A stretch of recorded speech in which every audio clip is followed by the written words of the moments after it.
Commissioner Harvey?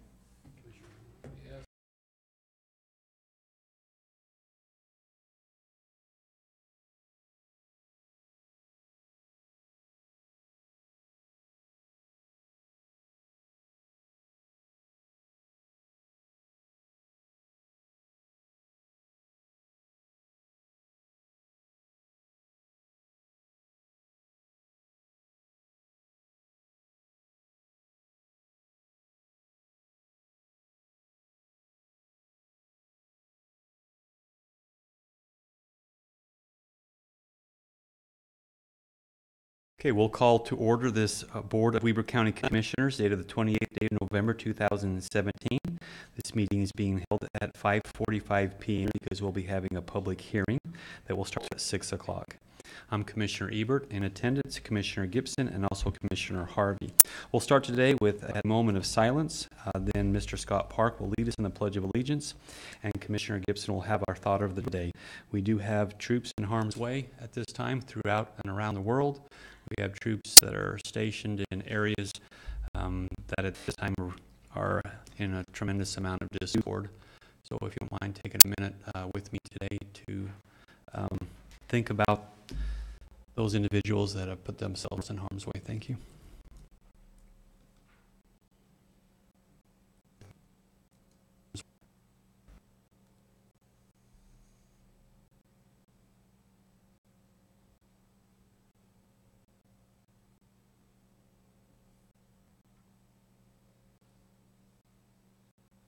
Thank you very much.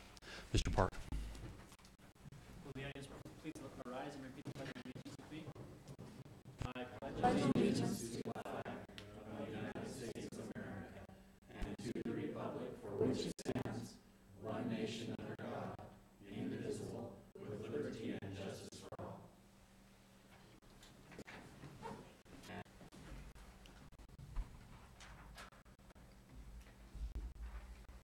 Commissioner Gibson. Thank you, Mr. Chair. So the thought today is by Steve Marabali, and he says that friends are medicine for a wounded heart and vitamins for a hopeful soul. Just a little perspective on that today, since we probably have a few minutes, since we can't start our meeting till 6. I had a birthday this last week, and when you get old, you kind of realize who your friends are, right? Not just because they wish you happy birthday, that's all great, and it's always nice to hear those, but you can kind of see some of those who just really are interested in seeing you smile. And I had a good friend who texted me and said, "You don't have a choice. This is your birthday present, but you have an appointment, and I need you at this address. And just do me a favor and don't Google it and look it up. Just show up at this address at this time." So I show up, and it's a spa. And the next thing I know, I'm getting a foot rub. And if you could have seen the look on my face when those individuals, and I was like, I'm not getting a foot rub. There's not a chance you're going to get me in there to get a foot rub. Just to see the look on their face and to see a smile, and just one of those experiences where they think, of all that you might have had on your mind today, we made you smile. And that's just a fun experience of kind of the lightening of a load that a friend can do for you. I don't know what it cost. I'm guessing that wasn't the intention. I'm thinking it was probably worth quite a bit just to see that look on my face as I kicked off my stinky cowboy boots, and they got to watch me get this treatment, whatever it was. Anyway, it was kind of fun. So reminds me of the kind of friend I want to be, and that was definitely one of those experiences of them being a wounded heart, or medicine, that friendship being medicine for a wounded heart and vitamins for a hopeful soul. It was a fun time for me. So anyway, my recommendation for all of you is don't get old. Too late. as the youngest commissioner here, too late. And that look on their face, Commissioner Gibson, we really knew what it was. It's when you took your shoes off. Yeah, well, that could have been it. That could have very well been it. Well, thank you very much, and thank you for the lighthearted thought. But really, truly, friends are extremely important in our life. They do mend our souls at times, and I think probably the best advice we can give out is to be that friend to others, for sure. So thank you, sir. Any thoughts, Commissioner Harvey? Okay, we'll move on to our consent items. Under consent items, number 1 is a request for approval of warrants 1272 through 1279 and 423130 to 423353 in the amount of $327,450.48. And item number 2 is a request for approval of purchase orders in the amount of $219,916.30. Any questions about those items on our consent? Clerk Auditor didn't make it to the meeting, did he? He hasn't, but I've got some of the breakdown right here if you'd like me to go over, just touch on a couple quick things. That'd be great. He was upstairs in his office just before I came down. It's not a problem. We don't have a very large amount, and so I'll just touch base on a couple quick things on our PO list, I believe. 7% for the landfill, 7% for our library system. Termination pool is about 20%. Tourism, Convention Visitors Bureau is 22%. And we had a payment to our Weber Housing Authority for 25%. That was for our warrants and our purchase orders. We had approximately 35% go to information technologies for our Oracle database enterprise. 38% again went to our library system for video surveillance and other assorted needs. 10% to the paramedics as the pass-through, and then 5% for the sheriff for SWAT vests, which again are extremely needed. So those are a list of some of the major expenses within our PO list and our warrant list. Any questions specific to the POs or warrants, commissioners? Seeing none, I'll open for a motion on our consent items. I'll move that we approve the consent items as read and call me to Dawn. Second. We have a motion and a second. Any further discussion on the consent items? Seeing none, all in favor say aye. Aye. Aye. Any opposed? It passes. Thank you, commissioners. Item F, under action items, the only item we have today is a request for approval of a resolution of the County Commissioners of Weber County to pursue legal action against manufacturers and distributors of opioids. Commissioner Gibson. Thank you.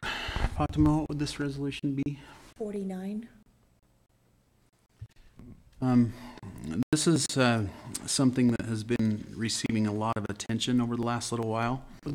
Something that has received both national and statewide attention, but especially most recently, we had an awful lot of discussion about this at our Utah Association of Counties meetings here in St. George last week, or a couple of weeks ago, I guess it was now. And especially had a plea from the Speaker of the House, Greg Hughes, who encouraged us to move forward with our intent to take some action here. You saw Salt Lake County and Utah County both passed resolutions recently, among others. I think those are the ones that stick out to me. But this has become a crucial and critical problem throughout our country. Let me just read the resolution as a way of discussing a little bit of the issue. Whereas the United States and Utah are experiencing, in the words of Centers for Disease Control and Prevention, an opioid-induced public health epidemic, and whereas nearly 250 million prescriptions for opioids were filled in the United States in 2016, and whereas during 2015, nearly 12.5 million Americans non-medically used prescription painkillers, and whereas every day over 1,000 people are treated in emergency departments for misusing prescription opioids, whereas 91 Americans die every day from opioid overdose, with more than 15,000 deaths involving prescription opioids in 2015. Whereas opioid pain relievers, including oxycodone, hydrocodone, fentanyl, and hydromorphone, are responsible for 3/4 of all prescription drug overdose deaths. And whereas nearly 1 in 3 Utah adults, or 32%, were prescribed an opioid pain medication in 2014. And in 2014, Utah ranked 4th highest the United States for drug overdose deaths, with an average of 6 people dying per week as a result of overdosing on prescription opioids. Whereas drug companies, knowing of the serious risks and adverse outcomes related to the use of their opioids, including the highly addictive nature of their products, nevertheless set out in the 1990s and 2000s to persuade providers, regulators, and patients that opioids are safe and effective in treating chronic non-cancer pain.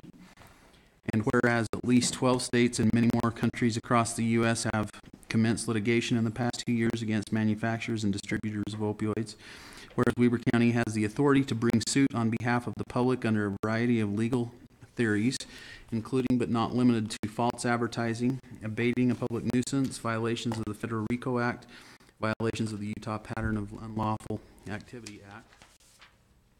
Now therefore be it resolved by the Board of Commissioners that Weber County shall pursue legal action against drug manufacturers and distributors of opioids, and it intends to commence such action by December 31st, 2017.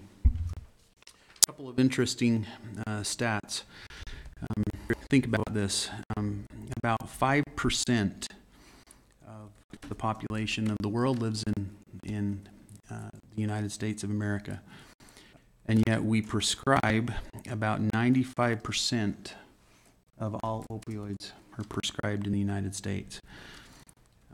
This is a marketing problem. This is something in which individuals and doctors are being marketed to a furious pace, and government as well, being marketed at a furious pace in which the dangers have been clearly proven, and yet continue to be ignored by these companies. Let me give you a few more statistics that are U.S. statistics. Nearly 215 million prescriptions for opioids filled in the United States in 2016. 91 Americans die every single day. They've more than quadrupled these deaths since the year 1999, so in a short 18 years. Opioid pain reliever sales in the United States, between the years of 1999 and 2010, so that's only 11 years. The strategy seemed to have been in the 1990s that opioids would be prescribed only on a limited basis to acute pain patients or patients with terminal illnesses. But drug companies then set out to persuade these providers, regulators, and patients that opioids are safe and effective to treat chronic non-cancer pain because that pain is limited and the chronic pain market is huge. These companies knew the serious risks and adverse outcomes related to the use of these products and the highly addictive nature of their products, and knew that controlled studies showed the safety was limited to only short term. They spread their message through key opinion leaders, including many right here in Utah. With false marketing and messages, they have multiplied, and right here in Weber County, we have seen dramatic impacts. When we look at our responsibility, commissioners, as stewards of public funds and as individuals who are responsible to provide treatment for individuals who have become addicted to these substances, we see that we have been dramatically impacted. Weber County has a story to tell. If any of us in this room or within the sound of my voice have not been personally touched by someone who has begun one of these so-called treatments appropriately and has become addicted almost immediately, and then consumed for life, and an awful lot of deaths involved and personal situations. I know I have been involved or have been impacted by these products in my own family, in my own community, And my guess is that everyone around us within the sound of my voice today has had similar circumstances. And so that's why we see key leaders throughout our community, throughout our state, encouraging counties to figure out a way to tell their story and to bring these challenges forward and bring these impacts forward. I have in front of me a letter from Speaker Greg Hughes, and I'd like to read that for you quickly. It says, "I would like to personally thank you for taking up the issue of opioid crisis and how to confront the carnage it has created in our communities. In response to this crisis, President Trump has declared this as a nationwide public health emergency, and the CDC and prevention have warned that the United States is experiencing a public health epidemic. In Utah, we know that 4 out of 5 heroin users started down the road of addiction through prescribed opioid pain medication. Over 30 Utahns a month are dying as a result of opioid overdoses. In the last 2 general sessions, we have passed in bipartisan fashion 12 bills directly related to opioid regulations. We continue to prioritize tens of millions of dollars annually to law enforcement, behavioral health needs, treatment beds, and many other programs in an attempt to help those who are immersed in this crisis. We cannot keep up with the growing toll of lives lost." And with that statement, I think it's fair to say that counties bear a tremendous brunt of that as well through the human services responsibilities that we have. It's clear that nationally, statewide, and locally, we as public servants have to do more. The question is, what can be done? It has become clear to me that we need to pay close attention to what the Cherokee Nation, 12 states, and 32 other counties across the country are doing. We take this fight to those who have profited mightily by bringing 99% of their products to a country that makes up just 5% of the population. That's clearly something wrong here. These drugs manufacturers have marketed their products to physicians and the public with messages that they knew were false. Existence of scientific evidence that opioids are effective for long-term use, for one. Also that opioids are rarely addictive if taken long-term. And third, that there is no maximum dosage for opioids. Given what we know now and the consequences that resulted from this misinformation, these marketing messages don't pass the laugh test. Our state and respective communities have a unique and important story to tell. We need to hold these drug manufacturers accountable, county by county, and state by state. I also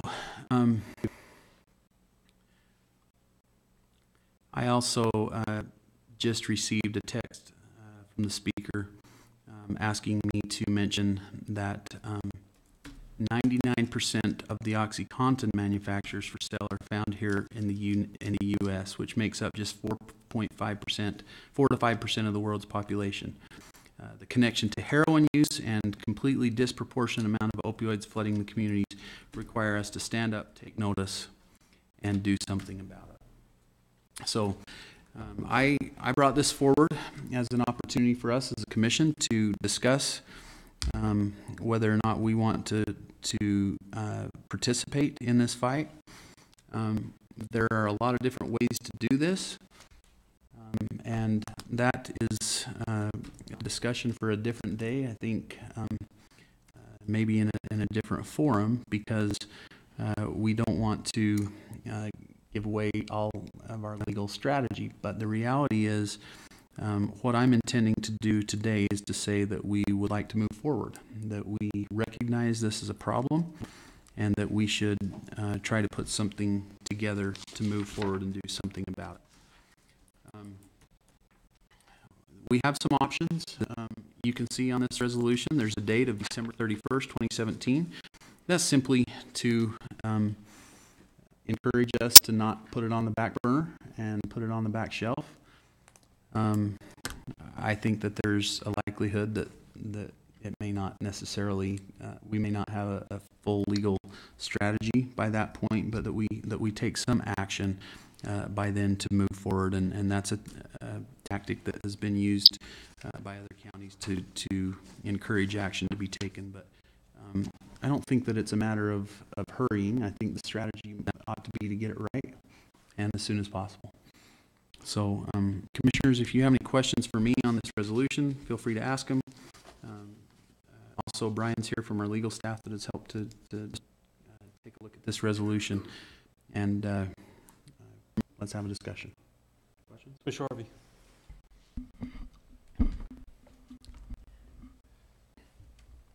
Seeing the resolution, the only question I had, and I'm in support of the philosophical discussion, what's happening here. I would like this resolution to be good for longer than the 31st of December this year. The only part I saw on it that I didn't like was the date. I think it's great to move forward expeditiously, but I don't want to make this null and void by putting a date on it with regards to something that can't be worked out by our legal team. I have an email by Mr. Allred. He has spoken with other county attorneys throughout the state and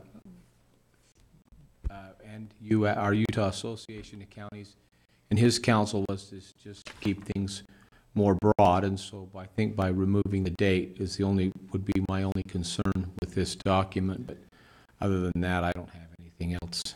I think it's a pretty powerful state. To answer your question on the date, I'm totally fine with taking the date off or changing it. I just want to be able to live up to a commitment. Well, I don't think it's binding, but because it says it intends. But you're right. We ought to try and do what we say we want to do, and that makes perfect sense. So this was, like I said before, this is a resolution that has been similarly approved by other commissions, and the latest, I think, was Utah County that actually had the resolution without a date and asked for the res put in as a motivation for them to move, expeditiously. But if we're in agreement that we ought to move forward by this resolution, I don't think it really matters if there's a date. So if you'd like to pull the date off or amend it, I'm happy with that, Commissioner. I'm not specifically worried. This is just a carbon copy of Utah County's resolution, basically word for word, and if they were comfortable with that, I think we can work around a date. I agree we have to make a decision. Do we want to do this in-house? Are we going to work as a group? Are we going to work individually? There's a whole process we have to go through that probably the date is incongruent with the process, especially if we're putting this out for some type of request for services to be rendered. But I do not believe that the date binds us, and if we need to make some type of a change, I think we can. We all each had an opportunity, and I think all of us had a chance to talk to the speaker at our last conference, and I think all of us were on the same page. I think we all committed to move this forward. I would like to commend Commissioner Matthew Bell, who was at the forefront of this several years ago and actually authored a paper with other county commissioners on the opioid crisis we were facing that we were just unaware of at that time. He talked about it several times, really encouraged all the commissioners at that time to read the paper so that we could have been a little farther ahead. I also would like to commend IHC, who I've been in contact with for the last several months about their priority of addressing the opioid crisis and the process and procedures they're taking, programs. So they're also ahead of probably us a little bit on that. I think this is a great first step. I completely, we already committed to the speaker, at least I did, to help move this forward. I'd like to also commend Mr. Stephen Hunter, who sent us this resolution at our request to really start the process moving forward. I think it's something we have to do, as Commissioner Gibson touched on. We have a specific issue in this county. We have more and higher rates of poverty, which are usually forerunners of different types of abuse. And we have a sheriff who has been at the forefront of fighting against other addiction issues specific to marijuana and understanding the impact it has on our community on several different levels. And so I think this commissioner is completely behind it, has already committed to move this forward, and is appreciative that we are really looking at the resolution to start the process. Any other thoughts, commissioners? If not, I'm open for a motion on the resolution. Just one more thought. Brian, am I being overly concerned about the date? No, I don't think so. I don't think there's any reason to be concerned. Is what I meant to say. The date of December 31st there is a soft date. It's a date just to kind of get things moving along. And I was in the meeting with Chris Allred, with the other county attorneys. They are going to be getting back together again in a couple of weeks to try and come up with a strategy. And so I think that we may not be able to file suit by December 31st, but I think we'll have a better idea by then of what route we want to take. I would make the motion that we approve resolution 49. 40. I was just going to say that because I've written it down. Sorry, that's okay. I'll speak into the mic so you can hear me. With the date of January 31st, 2018, so we can meet our commitment when we say we're going to do it. Second the motion. I have a motion and a second. Any further comment on the motion?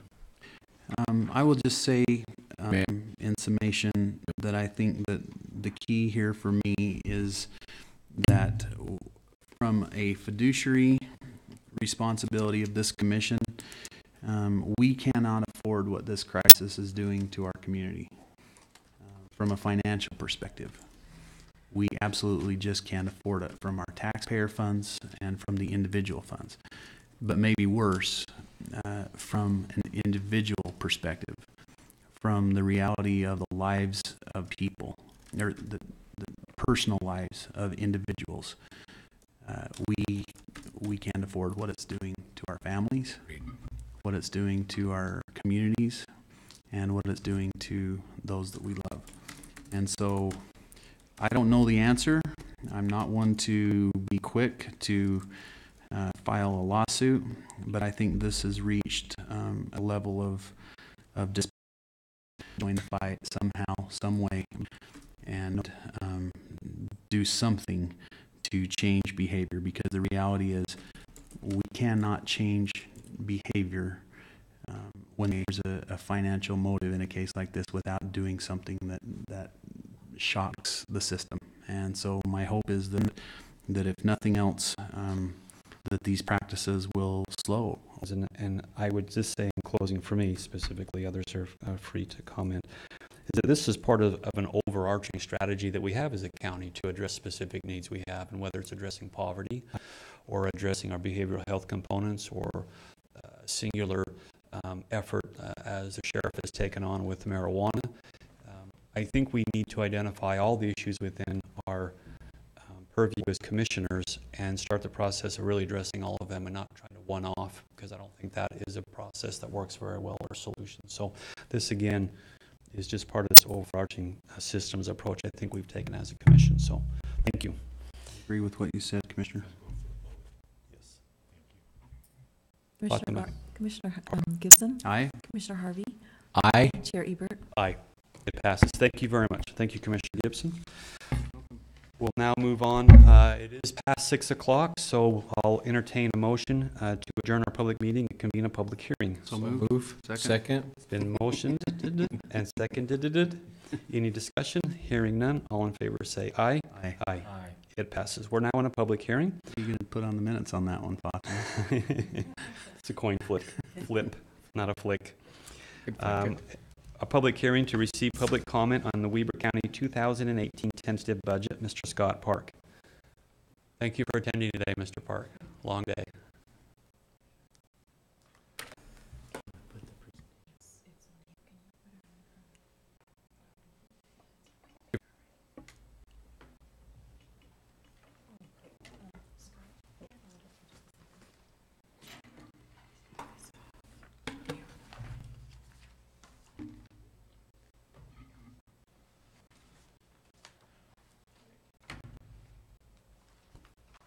Thank you.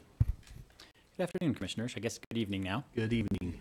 Yes. evening. So as part of our budget process, we put out our tentative budget on November 1st onto the county website to have any interested parties look at it.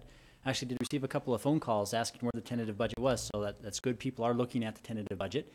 And in compliance with state statute, we're now holding our public hearing to receive any input on that tentative budget.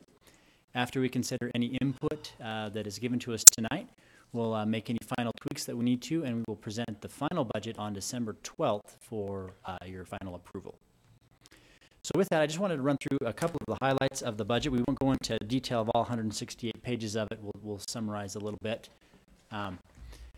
And so I just wanted to first start off by talking about property taxes and where they go. So John Bond in the Treasurer's Office, he collects about $225 million worth of property taxes each year. And he collects that for a lot of different entities. Most of that goes to the school districts. We have some that goes to cities and towns, others that go to special districts, and only about 22% or less than $50 million goes to the county. The county itself is funded with property tax, which makes up only about 30% of the total county revenue.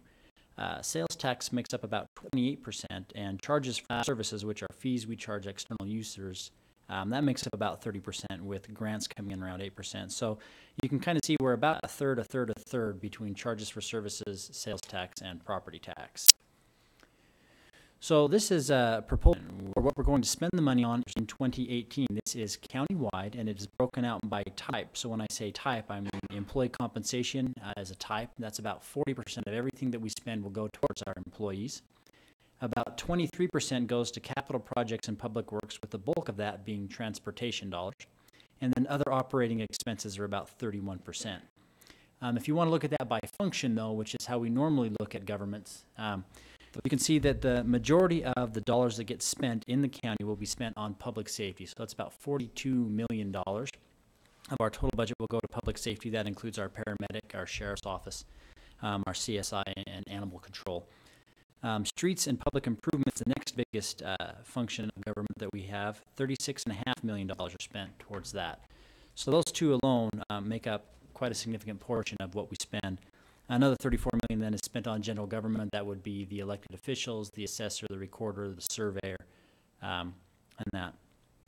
Scott, what other things would go under public improvement other than streets? Any ideas? Streets and public improvements mostly is transportation development. That's the majority of it. And it includes a lot of money that gets passed through by law to UTA. So we get about $20 million a year of sales tax that's taxed under Weber County's taxing authority. We actually never see a dime of that money. The state tax commission collects it, and they send it straight to UTA. But the law requires, since it's under our taxing authority, we have to report it as a revenue and an expense. So we could make a dent with $36 million. We could make a dent if we got to keep all of that. However, again, about 20 to 22 million of that we don't even see. So those numbers do look a little bit deceiving, but we wanted to put that in there because it is taxed and reported on our financial statements under Weber County's taxing authority. But again, as we talked last year, a lot of the money that we get is restricted to its purpose, so we don't control most of that street and public improvement money. It goes straight to UTA. Thanks for answering that. Yep. Okay, so for this year in the 2018 budget, employee compensation, the commission has tentatively approved a 1% wage increase across the board plus 25 cents per hour. And then we did receive a 4.5% increase in our health insurance, and we are asking the employees to pick that portion up. Most employees, I think in every case, the employees will go up with this 1% plus 25 cents. But we are asking them to pay that, and we are offering incentives for employees to take high deductible plans. So we're trying to encourage most of the employees to go to those high deductible plans, which save money for the county and for the employee in the long run.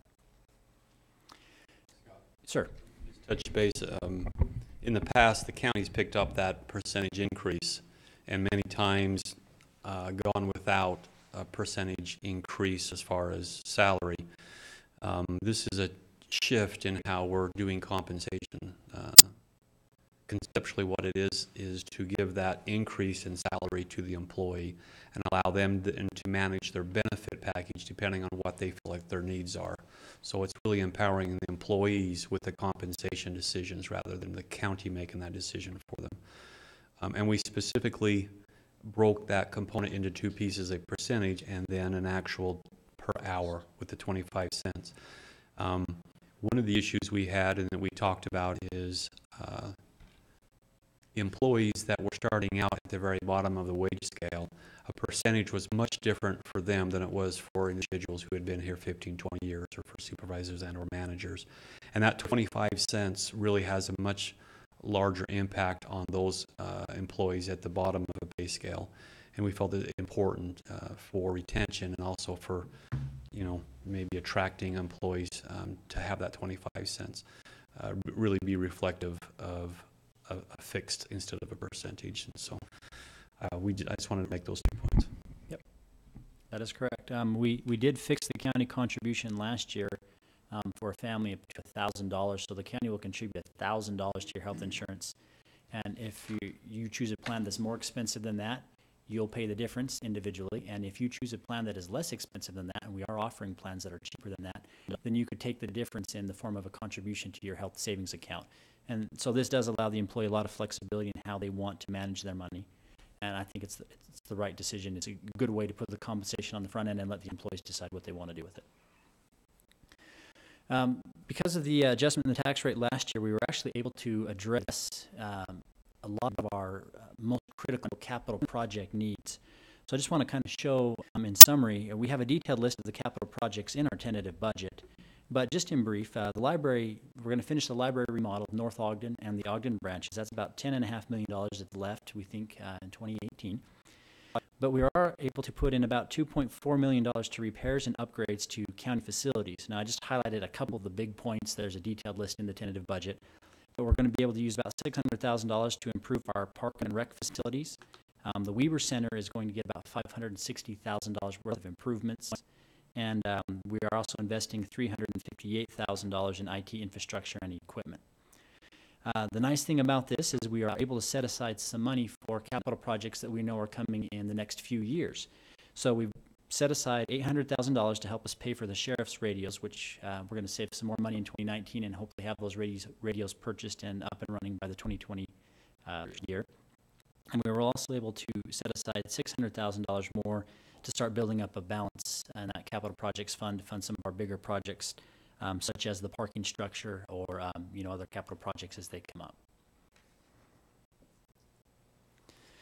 So as we talked briefly about that sales tax money that's restricted for UTA, the county has the concept of funds, which are different buckets of money that can only be used for specific things. So our Transportation Development Fund can only be used to fund road projects, and most of that money goes straight to UTA. So while we look at the county's budget of $180 million, the county commissioners actually don't get to control a good portion of that. What you do get to control... County, what did you say? I'll say of the $180 million total county budget, the county commission does not get to control a significant portion of that. It's restricted as to its purpose and use.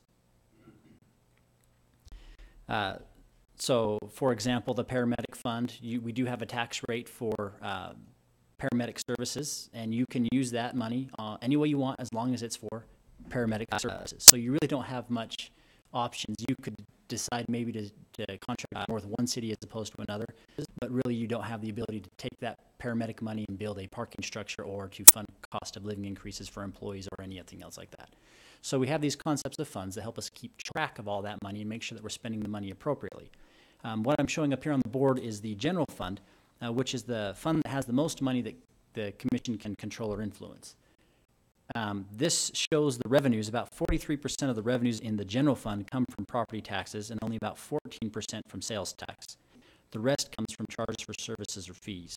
So is it fair to say, Scott, that about 82 million or 83 million of 180 million is what we have some influence over?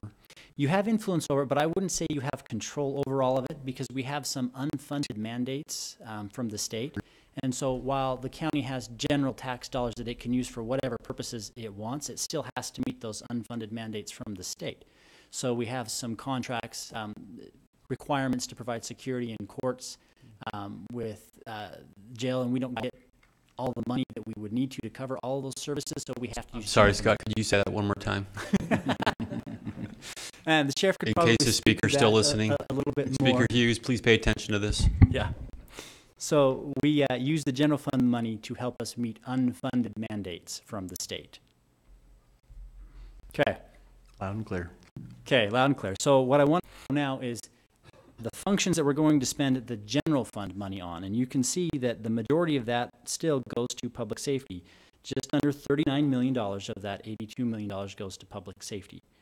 General government gets about $23 million, Parks and Rec about $9 million, and then some of these other smaller sources, you can kind of see how that breaks out. But the vast majority of county funds goes into either the public safety or the general government running the assessor's office, the surveyor recorder's office and such.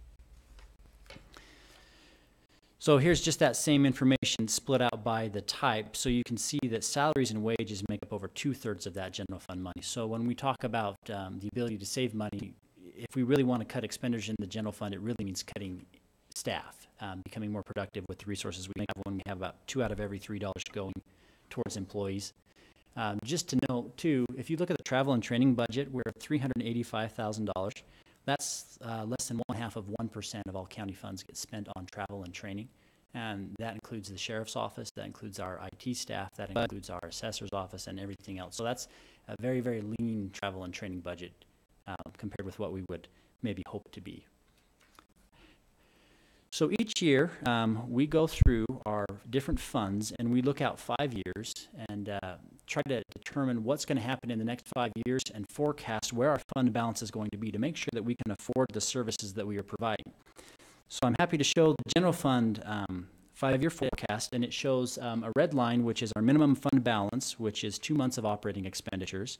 And then we have our blue line, which is above the 20% line, which shows what we forecast the fund balance to be. So our general fund looks good for the next 5 years. And beyond that, we don't anticipate any significant changes. Scott, from prior conversations, I thought that our minimum fund balance, we were really targeting to maintain our triple bond rating was higher, was closer to like 21 or 22. You're showing it at a 17. What's the discrepancy there? So our minimum fund balance per our fund balance policy is 2 months of operating expenditures. Okay. Our ideal fund balance is 3 months of operating expenditures. Okay. So I've drawn the minimum line, not the ideal line. We're actually right at about where we want to be. And our fund balance policy says don't go any higher than 24%. Okay.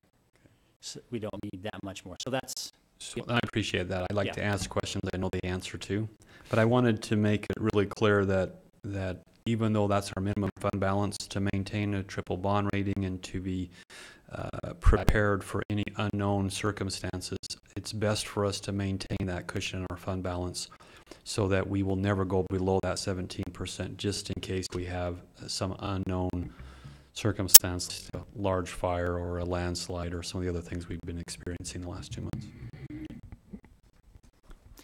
Okay, so I want to shift from the general fund now over to the municipal services fund. The municipal services side of city boundaries. So the majority of their revenue actually comes from sales tax that's allocated according to a state formula. Property tax actually makes up a very small portion of what those individuals pay for the services that they provide. And then we do get a lot of money from the state in our B&C road funds, which shows up on this chart as intergovernmental, so money from the state to help us fund those roads. And I just want to point out that this is one of the real challenges that we deal with, Scott, over time, because basically the municipal services fund is a concept that requires us to treat the unincorporated area like a city, right? But the problem is that it's not a city, and it goes to that green portion of 36%. Because generally speaking, when you see an area that generates revenue and sales tax, they become a city or they're annexed by a city.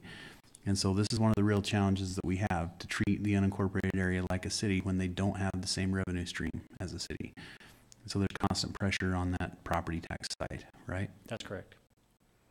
And actually, you'll see that as we go forward to the next slide. So we're pulling in $6.6 million of revenue as our estimate, but we are projecting to spend $7 million. You can see how that's broken out.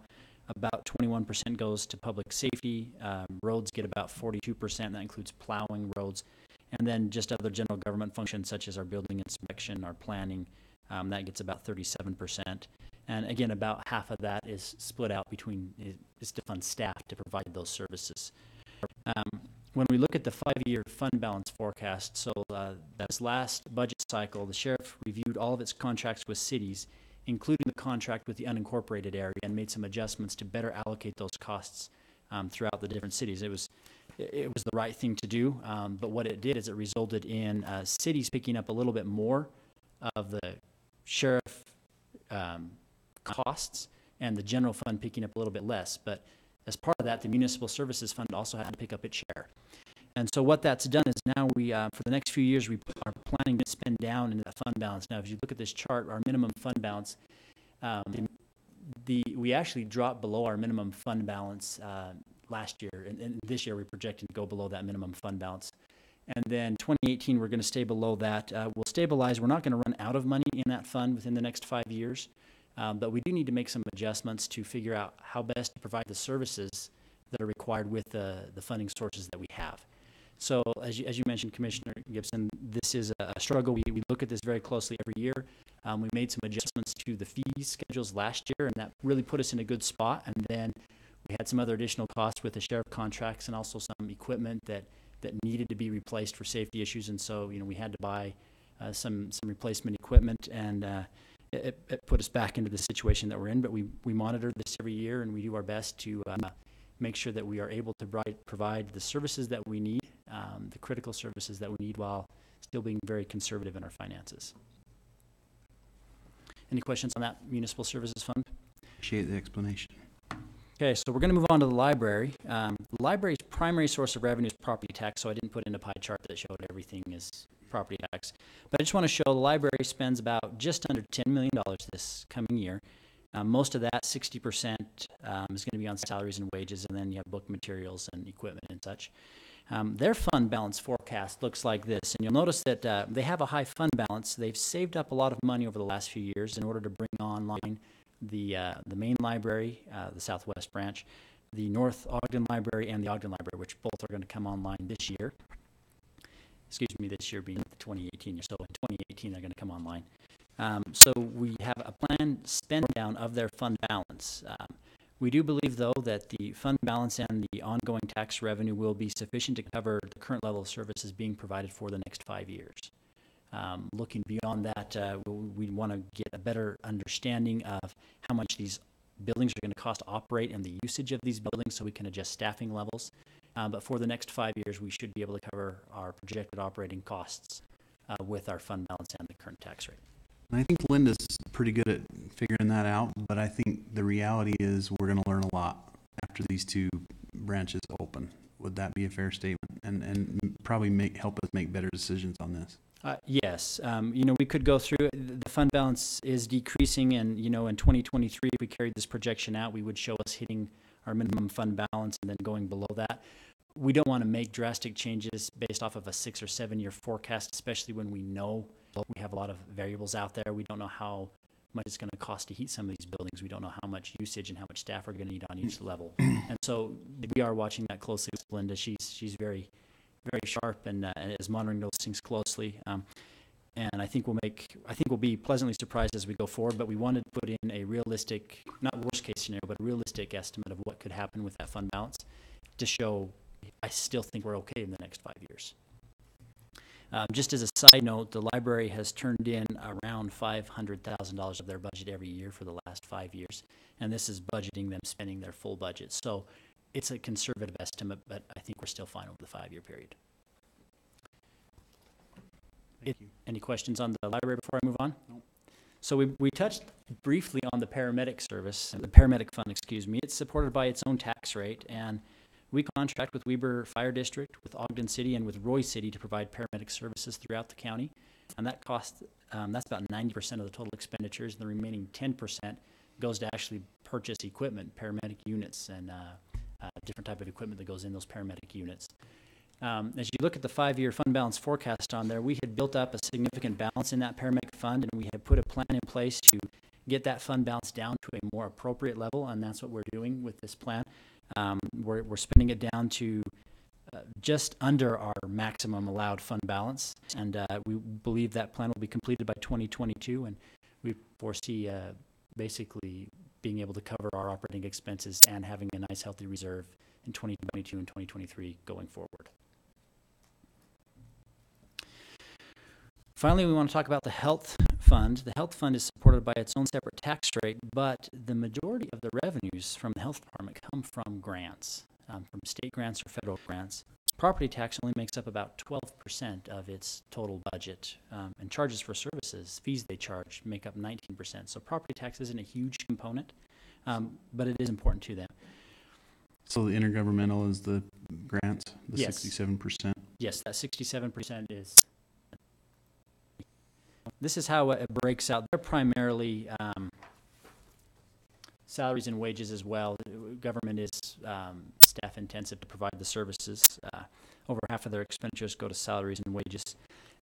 When states or the federal government reduce the amount of money they give us, that actually causes us a lot of pressure, and that happened this year. I'm showing the 5-year fund balance next. We lost a large grant in our clinical nursing services division during the year. As a result, the health department is coming up with a plan in order to stabilize its finances over the next 5 years. But for this year and for next year, we're going to be dipping down into the fund balance to help come up with that plan to stabilize those services. So this fund balance forecast shows if we didn't make any changes to our fund balance, to our spending habits, and we just continued to spend as we had previously, we would cross our minimum fund balance threshold line in 2019, and we would run out of money by 2022. Now, we're not actually going to do that.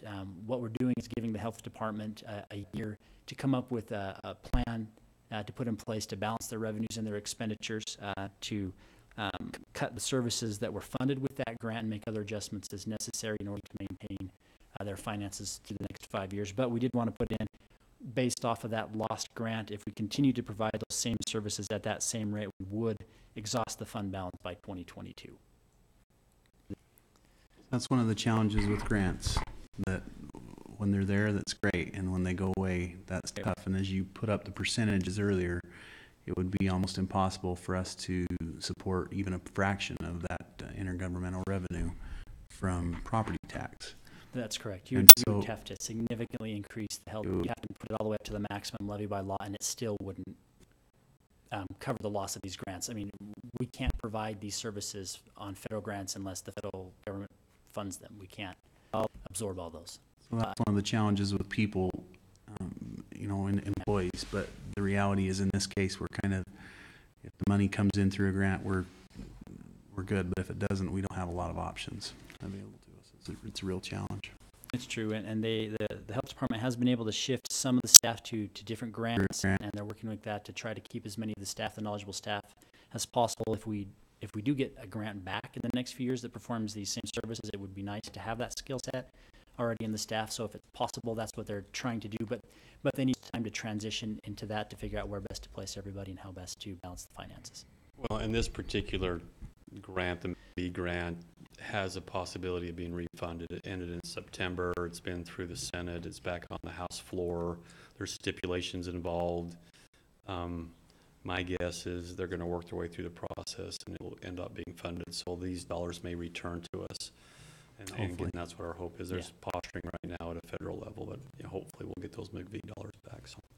So as the commissioner said yesterday in health department meeting, so eloquently, McVie is not dead.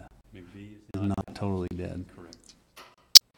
This also illustrates the benefit of having a healthy fund balance, so that when things like this happen, we don't have to go and lay off staff today. We have time to come up with a well thought out, well-researched financial plan, and then have some time to actually implement that plan. So that's the benefit of having that high fund balance. If you're right, Commissioner, if we're right down to the 16%, right at our minimum threshold, and then something happens, then we have to go below that threshold, and we'll take our beatings in the bond rating agency, and we don't want that. And so that's why we have our ideal fund balance at higher than our minimum.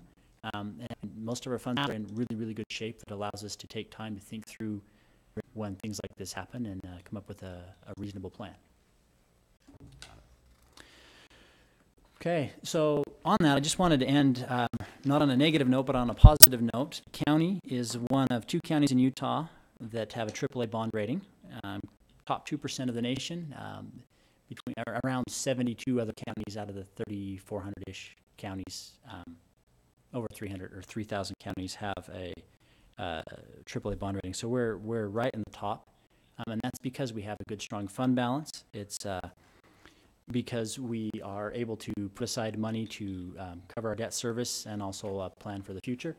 I just wanted to highlight a couple of things that was said in our last review by the Standard & Poor's rating agency. Some of the things they cited was our strong management with good financial practices and our strong budgetary flexibility, which means we have a lot of money saved up that gives us flexibility to react to different things as they come up. With that, Commissioners, if you have any questions, I'm happy to answer them. Otherwise, happy to receive any feedback anybody has on the tentative budget. What about our strong debt and contingent liability profile? I thought that was important. That is also important.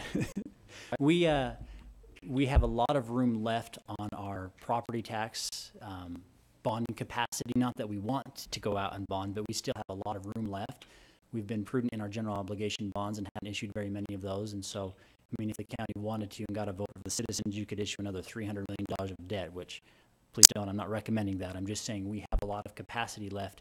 If the need arose in an emergency or something significant came up, we could go out to our citizens, and we have strong property tax revenues that would support that. And that's what they mean here when they're saying strong debt and contingent liability profile. There's also one thing off the 4 bullet points I think are missing, Scott. The large retail customer base and growing population. Nope, that's the 5th bullet point. Okay. Great staff, a great caring staff that is good at their craft. And I appreciate the work. Not just you, although you do bear some of that. Just a little bit, though. I don't want you to get a big head, but the staff is just phenomenal. It's all of you do a great job, and that spans not just within your department, but that this reflects countywide with regards to how well things are being managed, and it's great to be a part of the organization like that.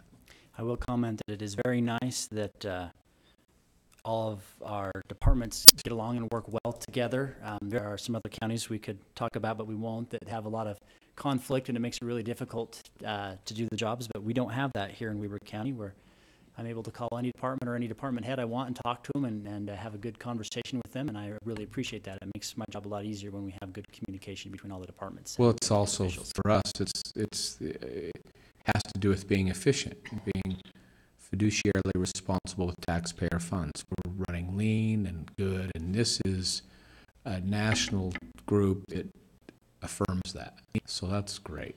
This says a ton. So, thank you. Any other questions, Commissioners, for Scott? Seeing no questions, what we'll do right now is open up this time for any public comment specific to our tentative budget. Is there anyone who would like to make comment in the public forum? Okay. Seeing none, we'll move on to item number 3, public hearing for discussion and decision on a proposal to amend the following sections of the Weber County Code applicability, 108-2-3, and Ogden Valley Recreation Resort Zone, 108-8-5 and 108-8-13, to allow the Land Use Authority to modify the applicability of certain provisions of the Land Use Code in the Ogden Valley Destination and Recreation Resort Zone, where a master plan has been approved. Mr. Steve Burton. Hello, Commissioners. Good Hello, to be with you Steve. tonight. I just first want to start out by saying that these changes are very small and they've been non-controversial thus far. That's what you said last time. So briefly, I'll just explain some background and maybe some explanation, and then I'll let you know the Planning Commission's recommendation on this. So there are currently 3 sections of the Land Use Code that allow the Planning Commission to modify the applicability of certain standards only for master planned communities within the DRR1 zone, so the resorts. Those sections are parking, Ogden Valley landscape and screening standards, and signage. These changes within this amendment are specific to the parking. What was the last thing? Signage. Thank you. Yes, sorry. This amendment is specific to the parking chapter as well as the Ogden Valley landscape and screening standards. The most significant change we're looking at here is replacing the words planning commission with land use authority. The reason for that is because in certain design review applications, the planning director can be the land use authority, and we want him to be able to make these decisions as well. The other changes simply provide clarity to the sections and are essentially just a cleanup of the land use code in this area. And then on October 24th, 2017, the Planning Commission, the Ogden Valley Planning Commission, recommended approval of this proposal based on the following findings. One, that the changes cause no adverse effect on the intent of the general plans. Two, the clarifications will provide a more efficient administration of the land use code. And three, the changes will enhance the general welfare of the county residents. And that's all I have. I'll answer any questions if there are any. Thank you, Steve. Commissioners, questions? Okay, thank you, Steve, very much. Is there anyone from the public that has attended this meeting to talk specifically about these modifications to the Weber County Code? Okay, see. Right, it does seem Seeing non-controversial. that, Steve, thank you very much. Amazing presentation. Doing awesome. We had a simple statement down at the house. It was just, At the This is a- farmhouse? yeah, this is a good bill, vote for it. Yeah. And that's when you always had to worry. Okay, seeing no public comment, I'll entertain a motion to adjourn our public hearing and reconvene our public meeting. So move. It's been moved and seconded. Any further discussion? Seeing none, all in favor say aye. Aye. Aye. Any opposed, it passes. We're back into our public hearing, public meeting. Any action on the items within our public hearing? Or any further discussion? Is it necessary to, we've already approved a tentative budget. Do we need to do any other action on that today? No, we don't. Thank you. Entertain a motion on, I'll make a motion that we approve the Weber County Code modifications in 108-2-3 Ogden Valley Recreation Resort Zone, and as listed on the agenda, that we approve those amendments. Ordinance 33. Ordinance number 33. Second? I have a motion and a second on ordinance number 33. Commissioner Gibson? Aye. Commissioner Harvey? Aye. Chair Eber? Aye. It passes. Thank you very much. Now is time set aside for any other additional public comment. Seeing none, I'll entertain a motion to adjourn. So move. Second. Been moved and seconded. All in favor say aye. Aye. Aye. It passes. Thank you. Thank you for attending tonight.